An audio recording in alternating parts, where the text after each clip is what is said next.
Congratulations! Oh, incroyable! Boom! Jelly fights back. Loves to be aggressive, doesn't it? But in the future, happen something with you, will be a problem. Okay. I will be arrested. We don't need to shake hands. We are okay. Rossi now! Rossi ready now! There is going to be a race direction investigation. Et bonjour, bonsoir à tous et bienvenue dans ce nouvel épisode spécial de la boîte à clapper. On est très content de vous accueillir pour parler d'actu et dès qu'il se passe un truc un peu chaud, bam, on est là, on analyse, on décortique et on en parle avec vous. Il s'est passé quelque chose et on avait besoin de se retrouver pour en discuter.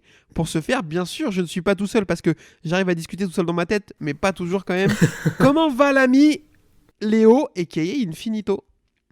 Ça va très bien et vous? Eh ben écoute, ça va. Et on sera accompagné également de Maxime. Comment ça va, Maxime?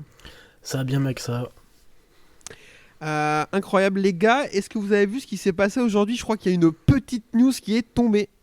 Frère, on est les plus gros mange-morts de l'année, c'est incroyable, hein, vraiment. On lui chie dessus toute l'année et dès qu'il y a un truc qui se passe, on va faire un épisode spécial sur lui quand même.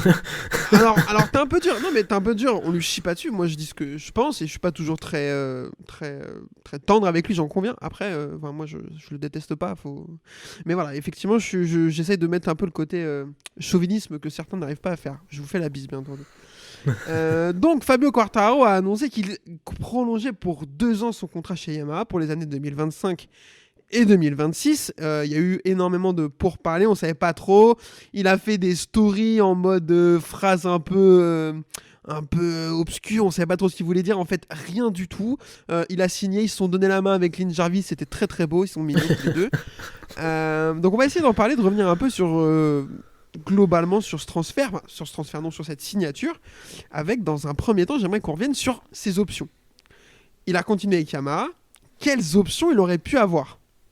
On va passer assez vite sur toutes les autres marques. Est-ce que Honda, pour vous, pour toi Léo, c'était envisageable pour lui?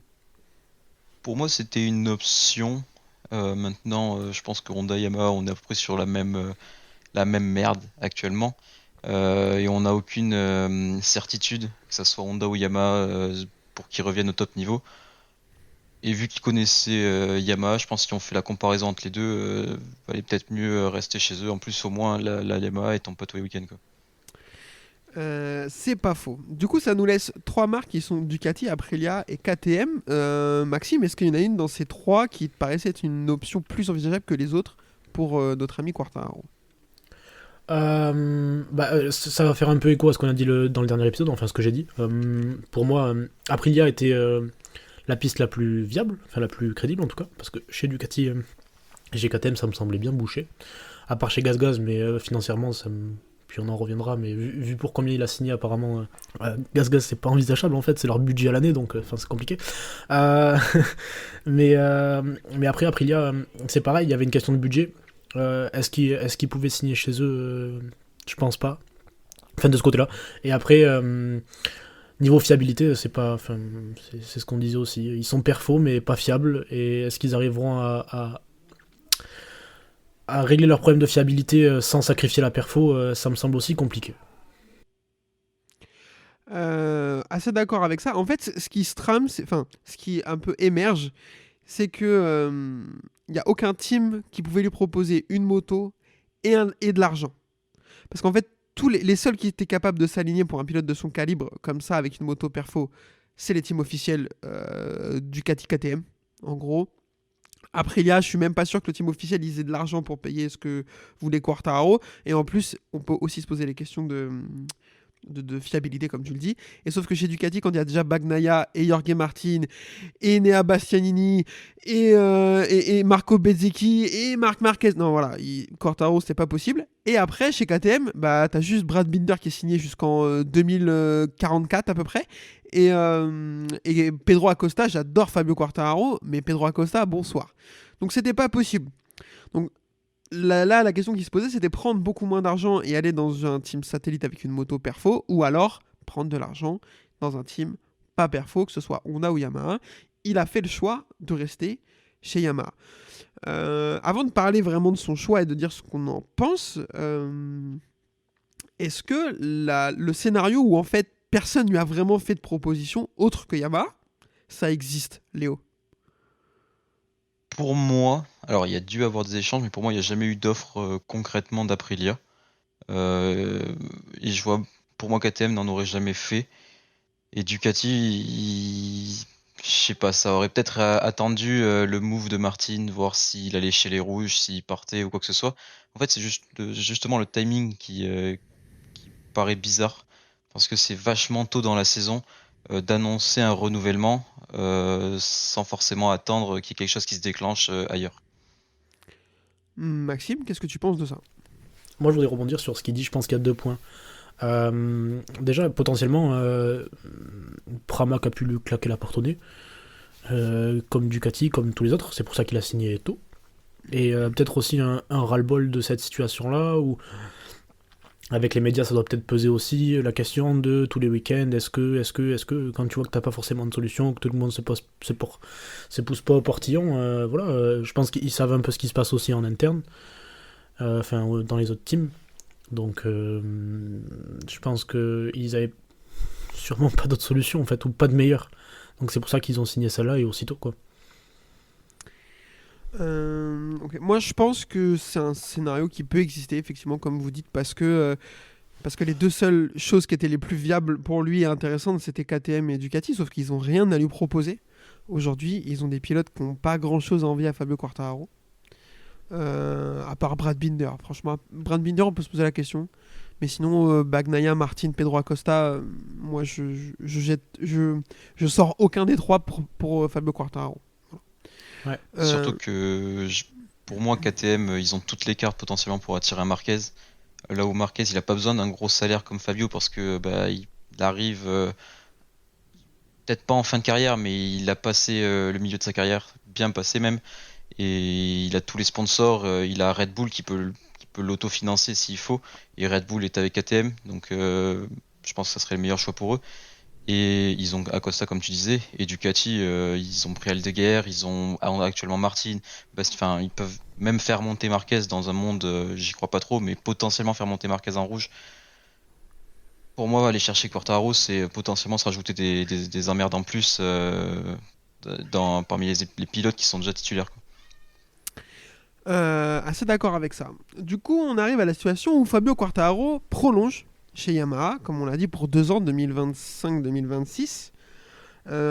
Est-ce que c'est quelque chose qui vous a étonné? Est-ce que la signature a été annoncée aujourd'hui? Est-ce que vous étiez étonné, Maxime? Non, je pense pas. De toute façon, comme on disait, le facteur bloquant, c'est le salaire. Et je pense que c'était les seuls qui pouvaient lui s'aligner là-dessus. On parle d'une somme quand même de 12 millions d'euros annuels. T'as vu ça? Ouais. Donc ce serait le pilote le mieux payé de la grille. Donc on comprend un peu aussi pourquoi la balance a penché de ce côté-là. Au vu du dernier... Bon, après, ça s'est sûrement pas décidé après le dernier Grand Prix. Même si ça a dû y jouer. Mais quand on voit la cata dans laquelle est Honda, ça paraît logique qu'il reste là, quoi. Parce que c'était potentiellement les seuls qui pouvaient s'aligner là-dessus, je pense. Et puis Yamaha travaille bien. Donc Yamaha travaille bien. En tout cas, j'ai l'impression qu'ils se donnent un peu plus les moyens que ces dernières années. Donc ça me surprend pas. On s'attendait pas à une solution miracle et ouais, je pense que c'est le plus logique. Léo, même question. Est-ce que tu as été surpris? J'ai pas été surpris. En fait, ça m'aurait plus surpris qu'il signe chez Aprilia maintenant que l'année dernière. Cette année, comme disait Maxime, j'ai l'impression qu'Yamaha change de dynamique. Or certes, ils ont un Crutchlow qui prend son salaire pour absolument rien, mais au final, ils ont quand même utilisé leurs concessions qu'ils pouvaient avoir à Portimao, parce qu'ils ont commencé à faire 6 tours, malheureusement il y avait trop de vent, en amenant un nouveau châssis et en ayant un moteur qui était aussi rapide que Ducati. Donc ils ont compris qu'il fallait qu'ils se bougent et qu'il fallait changer la façon de penser, copier clairement les Européens, même si ça fait mal à leur ego, pour revenir devant. Donc moi, ça m'étonne pas trop qu'ils continuent avec eux. Donc, moi, je vais pas aller dans le même sens que vous. Pour le coup, je suis assez étonné qu'ils prolongent avec Yamaha parce que je comprends ce que vous me dites sur la manière dont de Yamaha de travailler, qui est meilleur, vraisemblablement, on n'est pas à l'intérieur donc on le sait pas, mais qui en tout cas a l'air d'être meilleur que ces dernières années. Mais déjà, ils apportent des choses. Voilà, ils tentent des choses déjà, même si c'est bien, pas bien, mais en tout cas ils tentent des choses. Même si je suis très d'accord avec toi Léo sur Karl Crutchlow qui est proche d'avoir un emploi fictif à mon avis. Et quand on voit le travail de Dani Pedrosa, on le prend toujours en référence, mais quand tu vois le travail que Dani Pedrosa chez KTM et à quel point c'est efficace, on se dit que faire l'inverse ne semble pas être une bonne option. Mais bon, c'est un autre débat. Après, moi, je suis très étonné parce que en fait, ça va complètement à contre-courant de son état d'esprit et de sa communication qu'il a depuis 1 an et demi, en fait. En fait, moi, c'est ça qui m'étonne le plus. Parce que le choix de rester chez Yamaha, il peut s'expliquer. Moi, je le trouve étrange, mais il peut s'expliquer parce que vous dites, parce qu'il veut, il veut leur être loyal, parce qu'il a peur de changer. Non, ça, mais je pense pourquoi pas ça rentre absolument pas dans l'équation. Parce que l'argent, tu parles de 12 millions d'euros, ça se réfléchit. Enfin, oui, là, moi, il y a la loyauté, oui. J'étais le premier à dire, ouais, si on te propose une machine perfo mais moins d'argent, faut pas trop penser à l'argent. Sauf que si on te propose 12 millions d'euros d'un côté et 500 000 euros de l'autre, forcément que tu y penses. Enfin, il y a un moment donné, il faut aussi se concentrer, quoi. Mais ouais, moi, c'est vraiment sa com et son état d'esprit depuis 1 an et demi qui sont pas du tout dans le sens d'une prolongation, et je trouve que ça tombe un peu. Et alors, moi je suis désolé, ça veut peut-être rien dire, mais sa story Instagram il y a une semaine, quand il dit vaut mieux prendre des risques que des regrets et tout, moi c'était signé, genre je m'en vais quoi. Donc c'est pour ça que quand ça a été annoncé, effectivement, j'étais vraiment très étonné. Après, à voir, j'espère pour lui que c'est pas un mauvais choix. Parce qu'on parle quand même de 2 ans, donc ça veut dire que ça va être jusqu'à fin 2026. Je suis désolé, mais si c'est comme ça jusqu'à fin 2026, ce qui semble être le cas, parce qu'à un moment donné, Yamaha quand même a laissé sous-entendre qu'il visait la nouvelle réglementation de 2027 pour avoir une moto vraiment de nouveau perfo. Et ça veut dire qu'il sera fin 2026, ça aurait été déjà sa 7e saison, ça fait 5 ans qu'il aurait été champion, et ça commence à faire beaucoup. Et ce que disait Alexandre dans le dernier épisode, c'est que il faudrait pas que les gens dans le paddock et les autres teams oublient le niveau de Fabio Quartararo et qu'ils perdent de sa superbe. Tu parlais d'un Aldeguer Léo qui arrive tout à l'heure. Imagine Aldeguer, il est fort tout de suite. Par rapport à Quartararo, tu vois, c'est compliqué. Donc moi, le choix, il peut s'expliquer, même si je pense que... mais il m'étonne. Je suis vraiment très étonné. Et je vais vous demander ce que vous en pensez, mais je pense que c'est impossible que ça fonctionne s'il n'a pas un drastique changement de son état d'esprit. De ce côté-là, j'ai l'impression qu'il a été un peu coincé, en fait. Parce que là, je suis d'accord avec toi, et c'est un gros retournement de veste. Enfin, il y a encore 2 grands prix, je crois, il disait, de toute façon, la décision elle va être vite prise, dans le sens où c'est n'importe quoi, il se passe rien, la moto progresse pas, etc. Et là, il arrive, oui, en fait, le travail fait cet hiver m'a prouvé que... Je trouve que dans sa com, il dit tout et son contraire. Oui, bien sûr, il gère sa propre com, mais c'est à ce à quoi on s'attendait aussi. C'est un autre débat, mais... mais on en avait parlé, ça, c'était prévisible sans être non plus un génie. La com, ça va être un peu flou au départ. Alors, peut-être que ça va le durer tout le long de sa carrière, mais j'espère que ça progressera. Mais il n'y a personne pour la gérer, donc... Enfin, si, son pote, mais bref. Ouais, c'est ça, il n'y a personne du coup. Donc, de ce côté-là, oui, mais je pense qu'il s'est retrouvé piégé, et au final, il s'est retrouvé assigné là parce qu'il n'y avait peut-être pas d'autres options. Et il se voyait un peu trop beau, et au final, il est là. Il forçait de faire avec. Vas-y, Léo, je t'en prie. Moi, je pense que ça, comme. De toute façon, elle peut que progresser. Alors, on est tous d'accord. Hein. Ouais, c'est clair. C'est triste parce que pour l'avoir suivi depuis le CEV, c'est un mec qui a toujours été super rapide, très bon et talentueusement parlant. Je milite à dire que c'est calibre Marc Marquez, et pour moi c'est peut-être même au-dessus qu'un Acosta, sincèrement. Hein. Mais en termes de talent pur, genre c'est un diamant brut, il faut juste sculpter. Mais il a toujours été mal entouré. Je me rappelle mon père qui me le disait quand j'étais petit. Il m'a dit, lui, il est super rapide, mais s'il n'arrive pas à s'entourer, il fera jamais rien dans sa carrière. Et au final, il a vu juste parce que, alors, il a pas rien fait dans sa carrière. Il est champion du monde MotoGP, hein, c'est pas rien. Mais au final, par rapport à son derrière, potentiel, tu veux dire. par rapport à son potentiel, c'est pas gâché parce qu'il est encore super jeune. Mais il y avait moyen de faire beaucoup mieux avec une équipe de com, une vraie structure autour de lui. En fait, justement, on dirait que c'est le type de mec qui a besoin d'être entouré et d'être bien cadré pour performer, et il fait tout l'inverse. C'est... non mais c'est vrai. Non mais c'est vrai. Oui, je suis d'accord. C'est un peu ça, ouais, c'est à son image. C'est tout ce qui est anti-logique.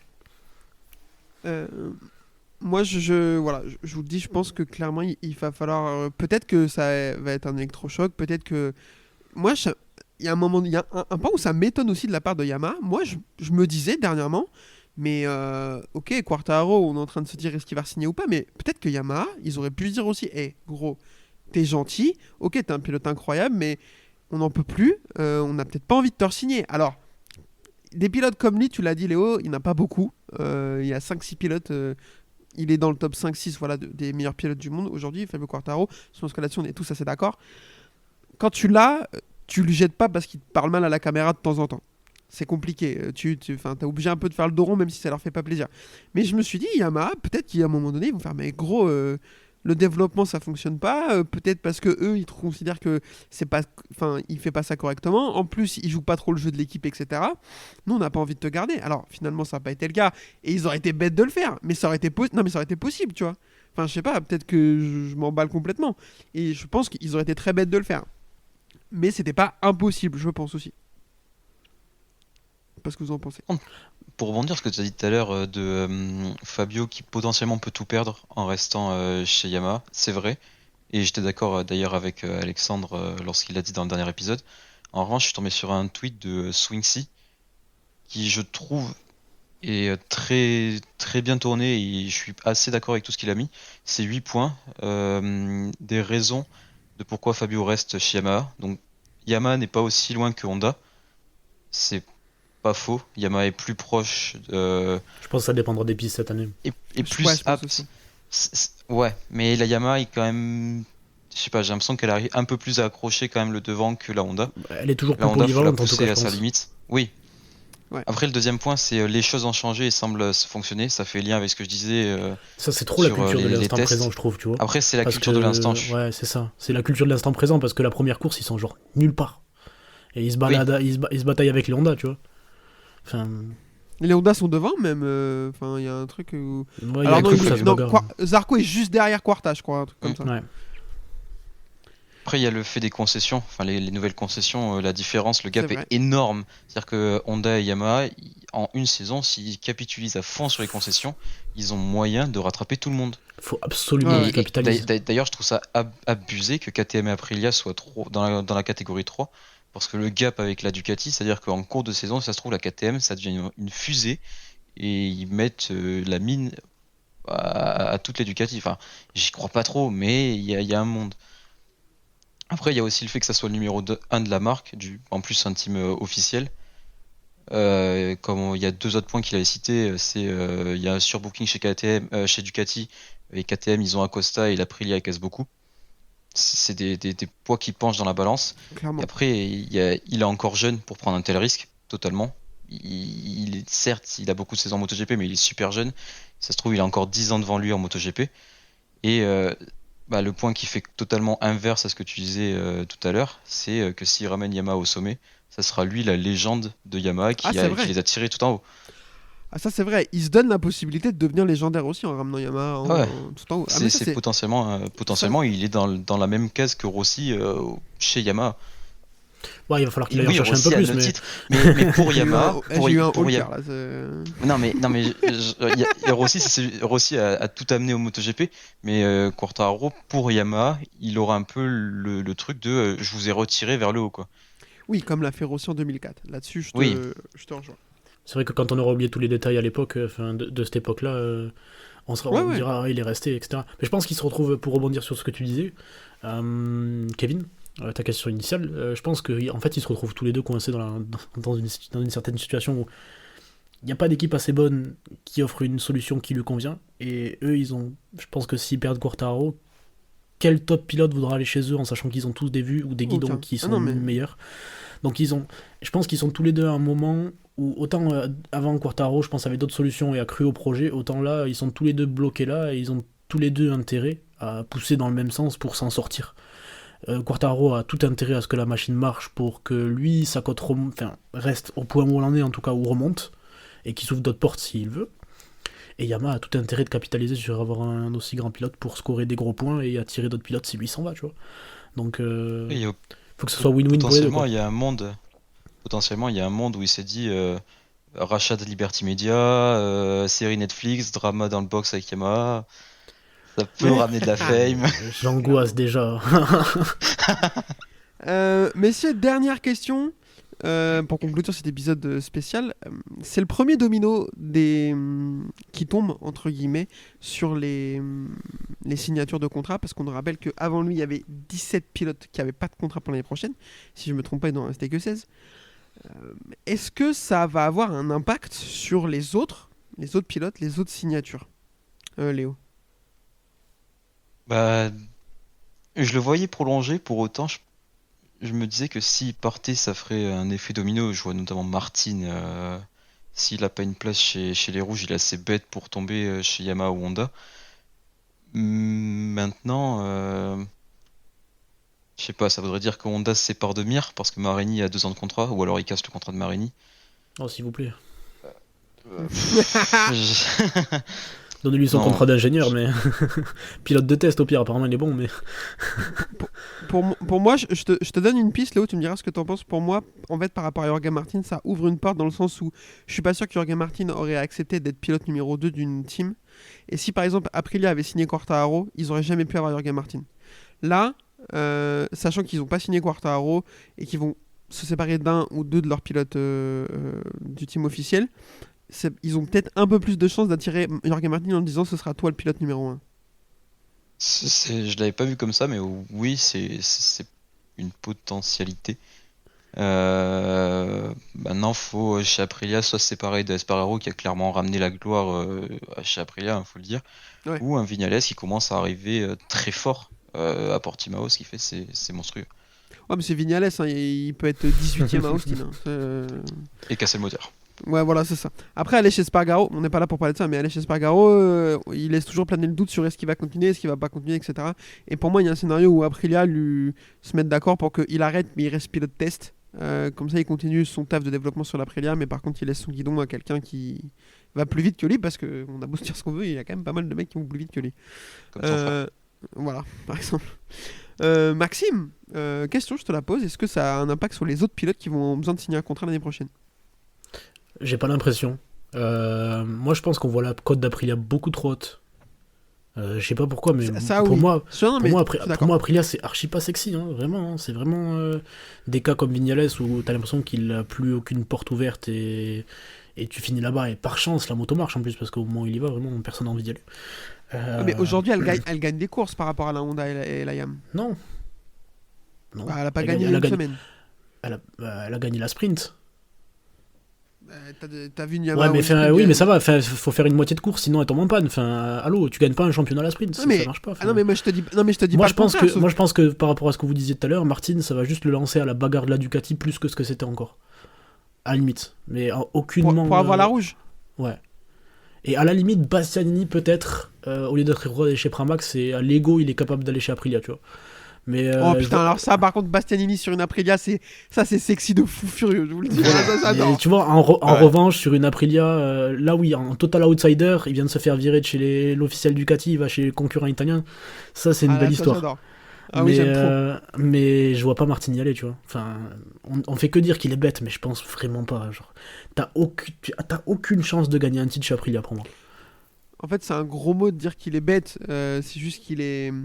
Non, mais Il est fougueux, il est sanguin, tu vois. il Je est pense très qu'il est- égocentrique. Grosse Voilà, tête. exactement. Donc je pense qu'il est capable de décision sur un coup de tête c'est le genre de décision où 2 semaines après il se fait je sais pas trop en fait, tu vois. Donc par rapport à un Bagnaia c'est clairement pas son cas, tu vois. Et Bastianini Ouais, très qui est franc. lui très bien conseillé par un mec qui Carlos. s'appelle Carlo Perna, tu l'as dit. Voilà, c'est ça. Mais ouais, putain, par contre Bastianini chez Aprilia, j'avais pas pensé, mais j'aime trop. J'aime beaucoup. Après, chez Honda, je vois pas trop la situation bouger, pour continuer sur ce que tu disais, excuse-moi, hein, mais chez LCR non plus, que ce soit LCR Castrol ou Idemitsu, il y a que chez GazGaz où ça peut bouger, mais de toute façon, dans tous les cas, Je vois pas d'impact en fait. S'il est allé chercher le guidon de quelqu'un de titulaire, à la limite, oui. Enfin, d'actuel, oui, mais Ouais, bien sûr. là, je vois pas trop pour l'instant, j'arrive pas trop à me projeter. Après, on verra peut-être que le vrai domino de la saison des transferts, ce sera peut-être vers 46. Moi, je pense que ce sera eux le vrai domino. S'ils prennent De Jam. Ouais. Ah bah oui. Ah, le rêve. Hein. Alors le rêve, je sais pas pour qui, mais s'ils prennent De Yama, ça veut dire que Bezzeki va remusser les tirs pour essayer de choper un guidon Ducati, et il aurait raison. Et donc du coup, il va aller toquer chez Pramac et tout. Et du coup, chez vers 46, qui est-ce qu'ils prennent et tout. Alors là, je stream fort si ça se passe. Le scénario de Bezzeki qui reste chez VR46 avec une Yamaha, il me fout droit de rire. Ah ouais. Mais celui Moi qui me aussi. celui qui me termine encore plus, c'est le scénario de Ducati veut pas perdre Bezzeki et ils font un échange VR46 Bezzeki Morbidelli et Morbidelli retrouve la Yamaha. Mais Mais ça, je pense c'est que certain. lui, Je pense qu'on il oublie- se je pense prend qu'on une oublie quelque corde- chose, une ça. corde. Hein. On oublie qu'il y a Tonton qui va lui me passer les mains dans les bouclettes, là, comme l'année dernière, qui va lui dire mais reste à la maison. Et il va encore l'endormir, là. Il va encore Alors là, rester là. Et il va alors là, disparaître. si Rossi prend 2 Yam l'année prochaine et qui force, entre guillemets, qui fait rester Bezzeki, vraiment, j'ai plus aucun respect pour sa carrière de manager, de chef de ranch, je sais pas quoi ce que tu veux. Et Vraiment, là, c'est tu vas idiot. voir, tu vois fort la team Bezzeki Morbidelli qui arrive là. Et vraiment, il assassine 2 carrières en même temps. Incroyable. Un plaisir. Je rajouterais juste que je suis très pressé de voir Rins jouer le top 5 dans une semaine à Austin pendant que Quartaro est nulle part. Franchement, ah là là, du miel. Quand Jules Derame va lui tendre le micro, on va kiffer. Les gars, merci beaucoup, c'était très cool parce que il s'est passé quand même, c'était quand même assez important, donc on avait besoin de réagir. Donc merci de vous être rendu dispo. On essaiera de refaire ça de temps en temps pour, par exemple, quand Bastianini aura signé chez Aprilia, parce que ça y est, c'est mon scénario préféré, je veux que ça se passe. Pour nous suivre, je vous rappelle Twitter, Facebook, blablabla, pour nous écouter, Spotify, Apple Podcast, blablabla, vous êtes habitués. Les gars, on se dit à bientôt et à la prochaine tout le monde. Bisous. Salut. Bisous, salut. Congratulations! Oh, incroyable!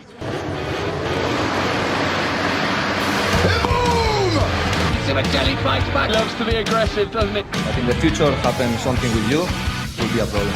Okay. I will be a rest. We don't need to shake hands. We are okay. Rossi runs him out! Rossi ran him out!